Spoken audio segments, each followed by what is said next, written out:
So hi, everyone. Thanks for joining us today. Thank you, Kim, for speaking. It's great to have you here. So Kim is on a mission to inspire business leaders, entrepreneurs, sales, and leadership professionals to be the best they can be.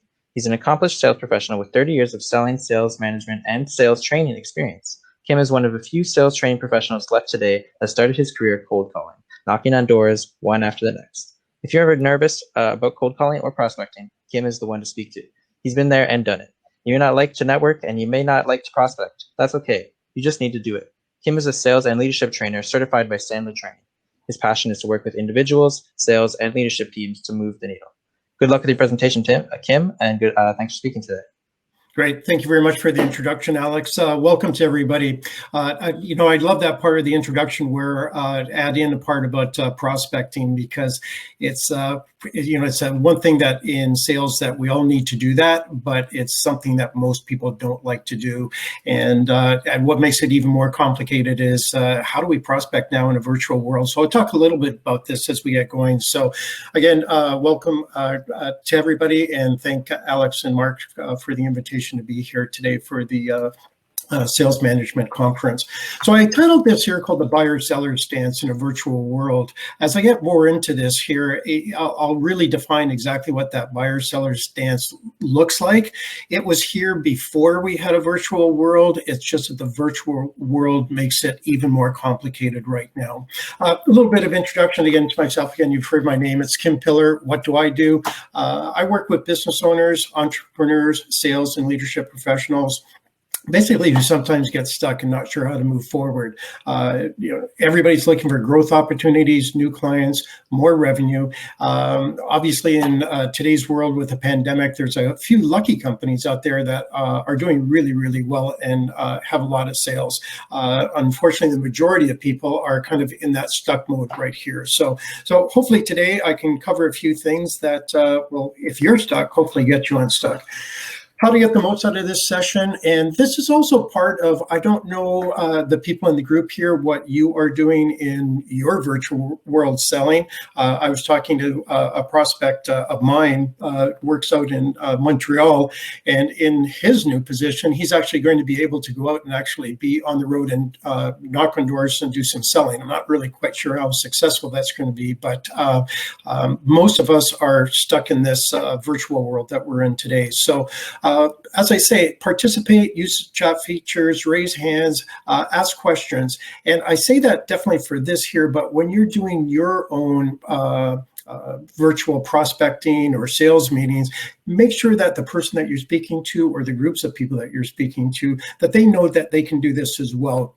Some people, they're quite nervous about being on Zoom in these different mediums here. So just give them permission to talk, kind of spur them on a little bit and help them out a little bit. So I thought we would start right off and do something in the chat line here. So the question is, what is one thing you are struggling with selling remotely or virtually today? If you can add some comments into the chat line. Alex, if we get some comments, if you can just read them out, that would be great. And I'll just give you a few seconds to add that in.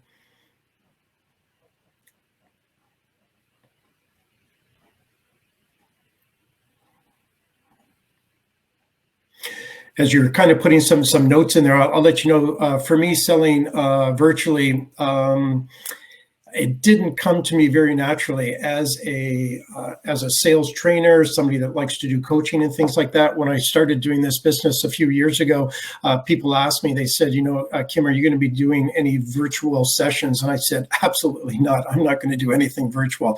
I want to be in the room with people. I want to see how they interact. I want to interact with them. And it was adamant, I will not do virtual selling. Well, bingo. COVID comes and all my programs are done virtually and remotely now. So it was a struggle for me to get going.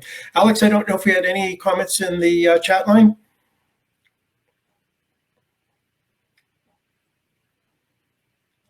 Hearing none, seeing none. I will carry on.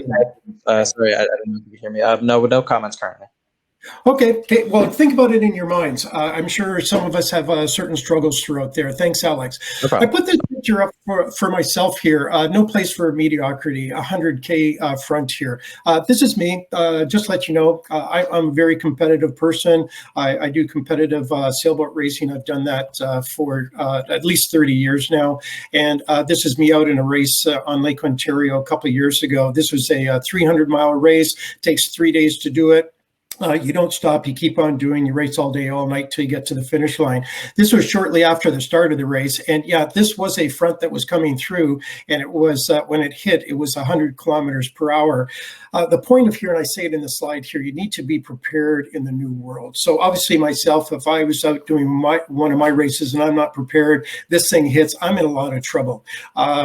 Think about this here for your own business and what you do today, whether or not you're a solopreneur or you work with a big multi-million or billion-dollar company. You need to be prepared, and particularly again in the virtual world here.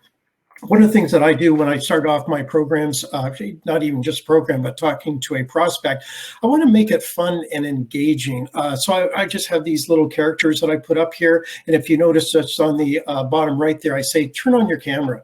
A lot of people are shy today, and I'm not seeing actually if anybody has cameras on here today or not. But again, coach them in, make them feel welcome.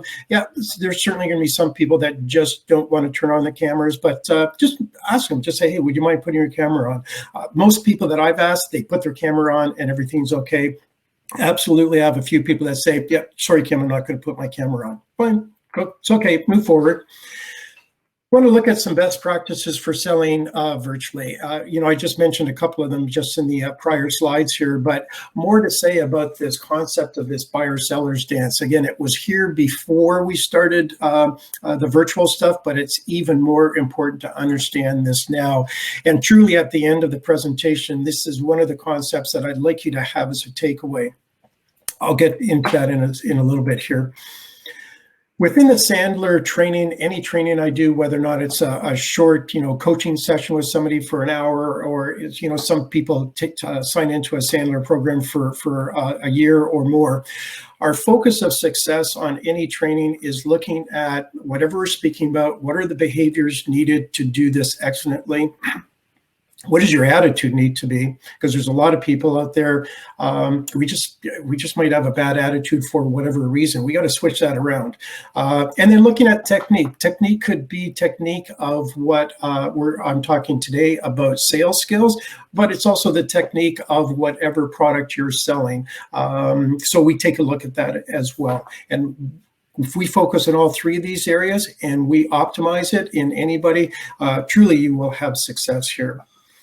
So we go into this new virtual world here, and we got to press pause on a lot of things that we used to do before. Not knowing what everybody on the call has been doing before, but I was doing a lot of networking events. I'm a member of the Oakville Chamber of Commerce, so they had some great events there.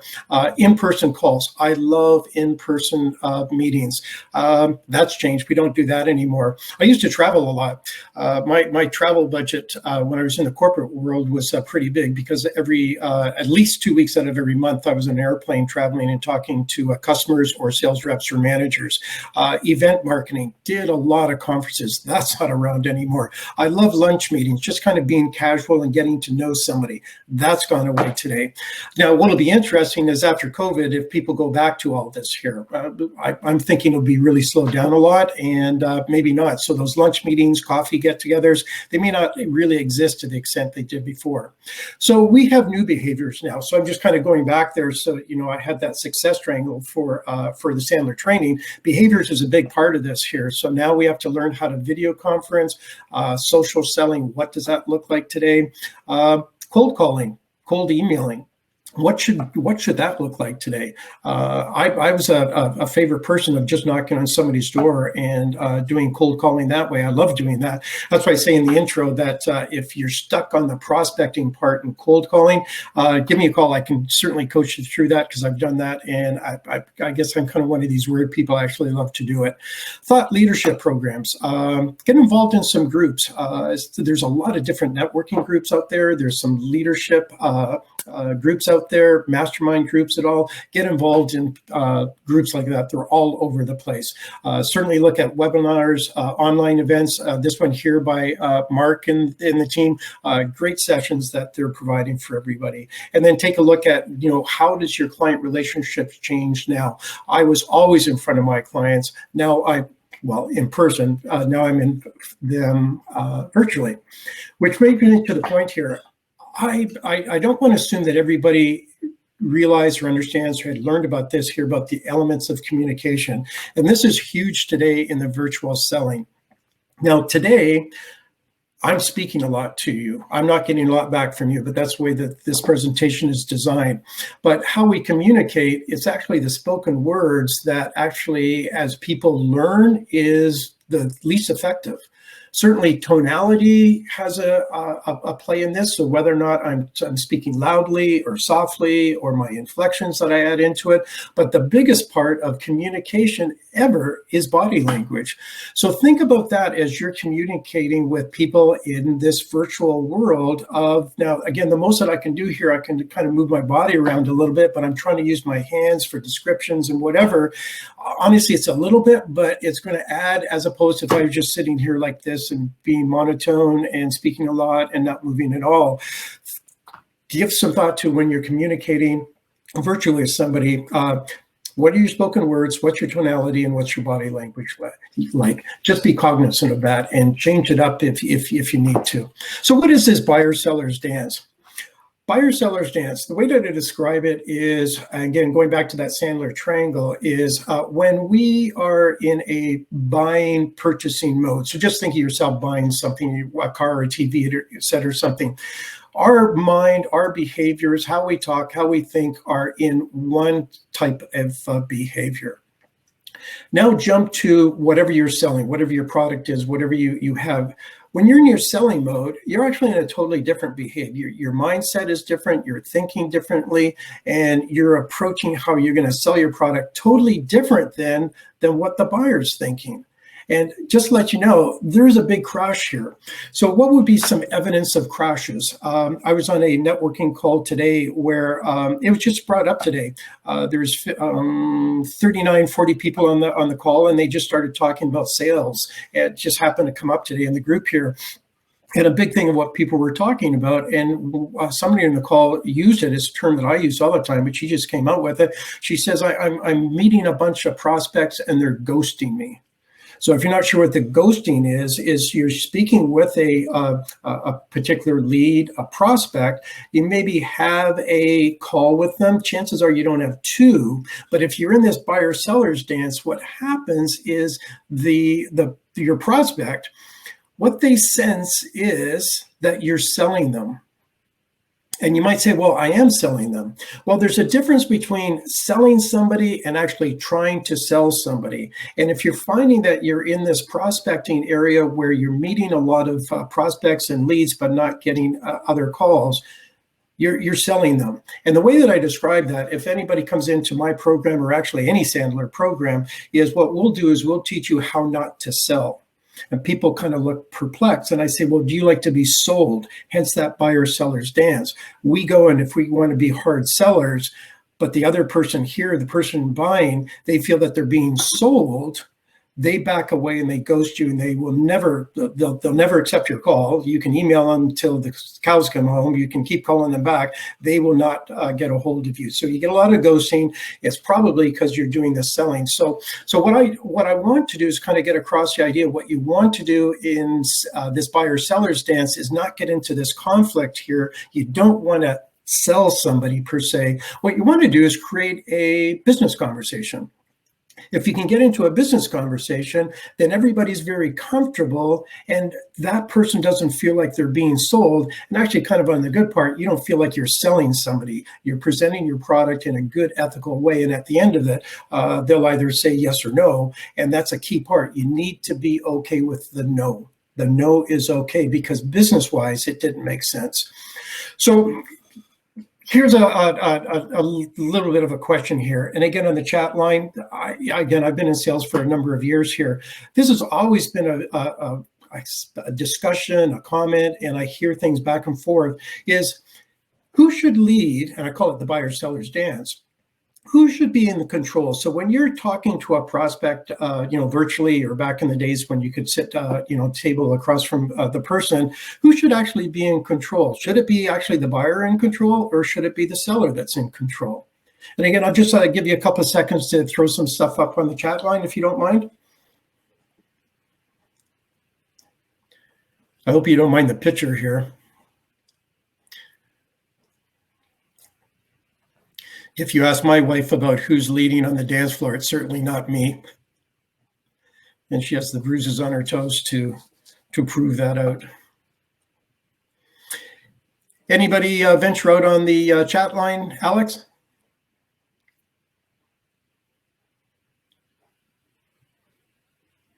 I'm not sure. Hearing none, seeing none, I'm going to go on. I'm going to propose to the group here that actually should be us. If we're the seller, we should be taking control of this buyer-seller's dance. And let me kind of go through a couple of slides here of why that might make sense. I'll say the typical seller situation when you come off that you're selling to somebody. So first of all, we need to find somebody. And we do, if you look on the left here, we need to do a needs analysis. But what happens here, if we do a needs analysis, the very fact that somebody says they're going to talk to us, we get excited. I call that, we get happy ears. And it's like, my gosh, I've got somebody that's talking to me. And what I do then, because they said that they possibly need my product or my service, I'm like, right away is I know that I have the solution for this person, and I actually jump into my presentation.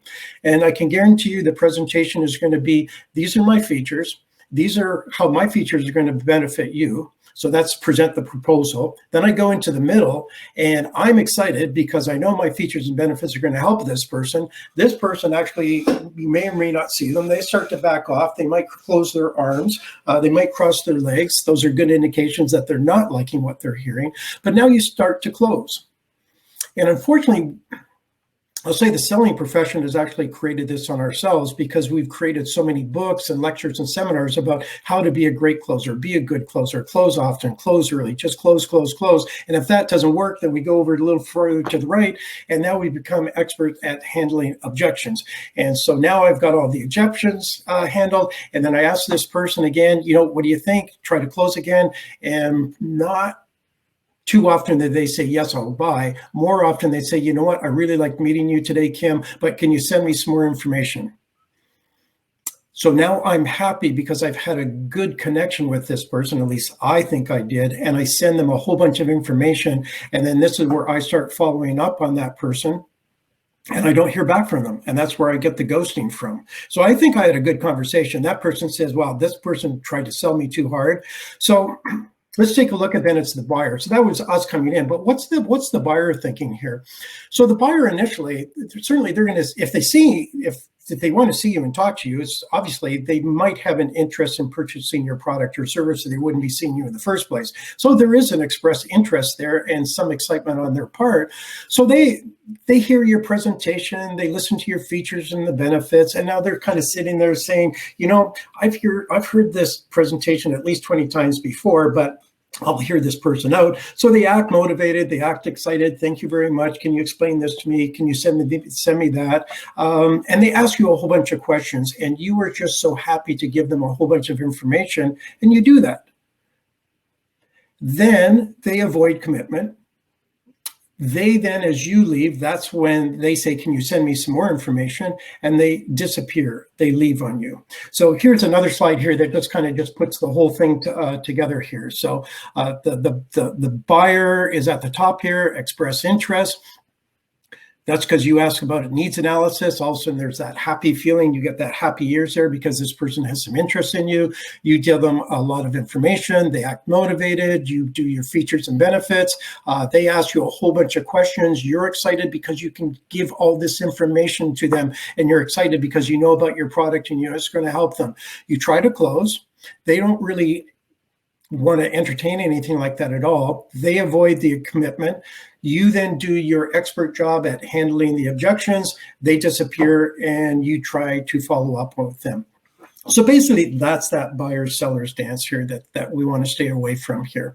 So If you could, again, see if we can get some stuff on the chat line here, is in today's world, if you're dealing with a prospect lead in this particular virtual world, how do you define a win for yourself in the current environment?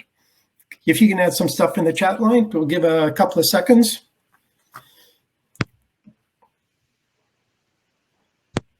Maybe you haven't thought about this yet.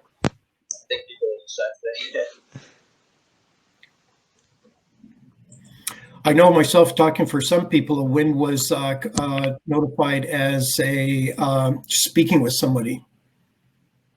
You know, as we say in the sales, we found a warm body that would speak to us. That was a win. Maybe it is, but I think we want to try to define that a little bit deeper. So in the Sandler training, we talk about what we call upfront contracts. And some people, when I say upfront contracts, they think, oh, geez, you know what, I have to sign a contract with somebody? No, that's not what it is. It's basically defining, when you're going to speak with somebody, what the call actually looks like. So whether or not you're doing a prospecting call, I've done several this week where I'm literally just dialing. And if I do get a actual person to answer the phone, honestly, my contract with them is for like 1 minute. If I then can go farther, my next contract is for 90 minutes. Now, as I say that, what you're starting to do here is define your win before you even start the call, whether or not you're dialing looking for prospects or you actually have a prospect in the lead you want to do this here. I can guarantee that probably 90% of your ghosting will go away. As I say this, you need to be okay with a no. So let me give you an idea of what the upfront contract would be for. Now I've kind of got a lead, kind of turning more into a solid prospect that says, you know what, I'll meet with you. Well, for me, if I meet with any prospect that wants to know more about my program, what I'll do is I'll request 90 minutes. Most people say, well, you're going to get 90 minutes for somebody? And I say yes. And to that point, if somebody won't give me 90 minutes, I won't meet with them. And really my rationale to them is just say, you know, my experience tells me is that, you know, if we don't book the 90 minutes, we're not really going to kind of get to all the issues. I'm not going to learn everything I need about you, and you're not going to learn everything about me. And then I just tell them and say, you know what, if we do this before 90 minutes, hey, it's okay. We give some more time back to ourselves. And most people are okay. Some people won't do it. And I'd say that's fine. When you're up to the 90 minutes, give me a call back, and then we'll do that there. So one, at the upfront contract, define the time. So now you know what the time limit is. More to the point is the prospect knows how much time they're devoting to you as well, so you can get that into the calendar. There's only 3 more parts to this here. One is what's going to happen in the meeting. So you need to describe what that's going to be like. So this is a prospecting meeting. So I just say, you know what, I'm going to have a bunch of questions for you. He said, yeah, you probably will. And I say, you're probably going to have a bunch of questions for me. And they say, yeah, I am. And then to get rid of the ghosting, I say, you know what, at the end of this meeting here, this is really just a discovery meeting. So just to we're on the same page here, as we go through this, I have no idea if my training is going to fit your specific needs for your sales team. So I just want to be upfront with that. If you say a couple of things that tells me that I can't actually give you what you need, I'm going to throw my hand up and say, you know what, my training is not what you need. Is that okay with you? Obviously, the prospect's going to say, okay. But then I go back to them and I say, can you do the same for me? As in, if you find out that my training is not going to be for you and we're not a good fit, can you raise your hand and say the same thing? You know what? It takes it to a very comfortable conversation. Everybody feels great about that. And I've had a couple of calls where I've told the people, I say, you know what, I'm not the person for you. It's not really what you're looking for. And pretty well, the conversations ended that quickly. And I keep in contact with them, but I just know that I wasn't really what they were looking for. And so because of that, I am still in contact with those particular people. So some of the things that you need to do, again, to make sure that you're on target is, if you haven't already, maybe because of COVID, redefine who do you best serve, who you currently and then what are they currently doing as well. So take a look at them. What are they doing? Take a look at their pain points. And we always talk about pain points, but I always throw onto there what are their pleasure points as well. So not everybody has a pain point. Somebody might have a pleasure point as well. And what are their trigger events as well? So take a look at that. Define your connect people who you want to really be specific in connecting to today in this virtual world. Who are the buyers? Who are the companies, the marketplace, and the industry? So when you do connect with somebody, make sure you have some good questions to find out about them, about their company, marketplace, and industry. A lot of things have changed now, so make sure that you're on board for all of that. Take a look at your messaging for emails and direct messages. Don't send messages where you're trying to sell yourself. Don't send messages about features and benefits. I get them all the time. What I do is I respond back to the person and I ask them a couple of questions. I've not heard back from any one of them. So I think they're just kind of just throwing a bunch of messages up there. Follow-up progression. If you're messaging people, mix it up. Emails, direct messages, text, voicemails. Realize that it might take 6 attempts over a couple of weeks before somebody actually sees it. It could be a missed message or who knows what it might be. But don't give up after the first attempt. Don't give up after the second attempt. 6 attempts are okay. What you're looking for is a yes or a no to a meeting or actually a client. It's okay to do that. After you do any of your meetings, do a post-call debriefing. If you're working by yourself, as I do a post-call debrief by yourself. Write it down, what you do good, and what can you improve on. Don't beat yourself up, though. Take a look at social selling tools that you're using today. And again, as I say for these here, don't fill up with features and benefits. People will just go away from you. So again, keep in mind the concept of the upfront contract. Real simple rule to follow. Then you can avoid doing this buyer-seller stance. You won't get frustrated, and you won't scare the lead away as well. Just write down yourself. You don't have to put in the chat line, but hopefully there's one either attitude, behavior, and technique that you've learned here today. Alex, I thank you very much for having me on and for the group here, and I just want to thank everybody for coming today. I thoroughly enjoyed doing the presentation. Hi, Kim. Can you hear me okay? Yep. Yeah, so thanks again for speaking. We do actually have one question from one of the audience members here. So this is from Sam Simulino Alameda. Apologies if I pronounced your name wrong. What are the impacts of remote selling on the skills required for the sales individual, and how to highlight or identify those in a resume or interview? You tailed off just in the back end, Alex, of the back of the question. Okay. I'll just repeat the question. What are the impacts of the remote selling on the skills required for the sales individual, and how to highlight or identify those in a resume or interview? Ooh, really, really good question. I think what I would probably, I focus a lot here again on that upfront contract here, so you don't scare people away, not focusing on the features and benefits. And at the same time, I would just start using virtual selling as much as you can. And then as you're putting this onto a resume, I would just add on, I've interviewed for a lot of people. I would just say skilled at virtual selling. Now, you can't lie, but I would put that down. And then when you talk to the interviewer, obviously they'll ask you questions of why do you feel that you're skilled at virtual selling? Mm-hmm. Yeah, so that was I think that answered his question. Sam, maybe if you just if you have any follow-up questions or anything, maybe pop them in chat. But that's the only question from the audience today. So if there's no more questions, I just want to say thanks again, Kim, for speaking today. It was great to have you here.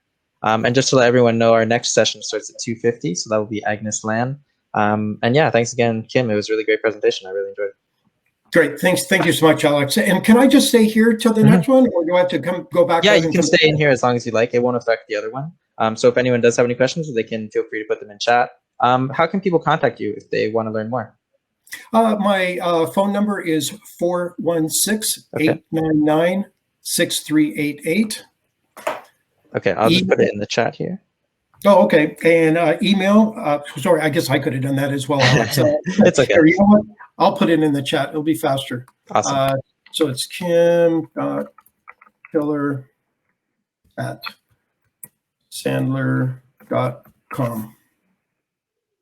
Great. Awesome.